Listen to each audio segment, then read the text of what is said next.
Our devotional thought from the Old Testament today comes from Leviticus chapter 5. Leviticus chapter 5, verses 5 through about verse 11. And the thought is this: everybody can afford to bring an offering to God. Everybody can afford to bring an offering to God. Now, sometimes I remember as a baby Christian, I read through these offerings in the Old Testament and I thought, my goodness, that's a lot of money. I mean, an entire lamb. Some families might not have a lamb. An entire bull, a goat. I mean, this was an agricultural society, and the Bible speaks about people taking one person's lamb away from them. How can people do these sacrifices if they don't have any prosperity? Leviticus 5, beginning with verse 5. When you become aware of your guilt in any of these ways, you must confess your sin. Then you must bring to the Lord as a penalty for your sin a female from the flock, either sheep or goat. This is a sin offering with which the priest will purify you from your sin, making you right with God. But if you can't afford to bring a sheep, you may bring to the Lord 2 turtle doves or 2 young pigeons as a penalty for your sin.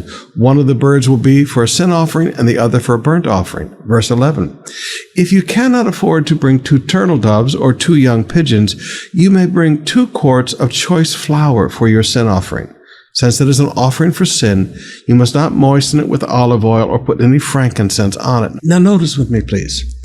Even under the Old Testament law, with sacrifices that had to be made for sin, we don't do this today because Jesus is our sacrifice, all right?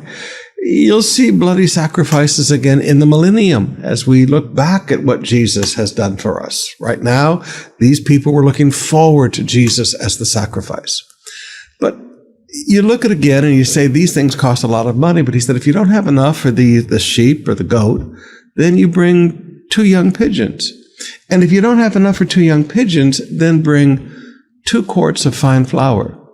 Now, that would be almost nothing because people ground their own flour.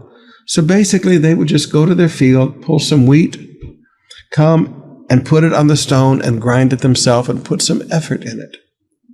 Everybody could give something. Many, many, many, many, many years ago, back in 1980, we were all so poor in those days. Our entire offerings in those days for a Sunday, for all of the services on a weekend would be 4,000 pesos.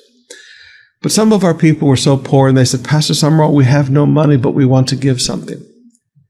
And I used to tell them, based on these verses, God was looking for the effort of you wanting to do something. They had to grind flour until it was choice flour. I said, why don't you take a stone and just make it shiny? Just sit there and polish a stone and then bring that stone and bring it to the Lord. And we had several families in the early days that's what they did. They'd find a seashell, they'd find a stone. First, they'd just polish it. Later on, they began to paint things on it. But that's what they could do. Everybody could give an offering to the Lord. Now, beloved, I want you to understand with God, it's not what you give. And with God, it's not how much you give. With God, it's the generosity that He looks at.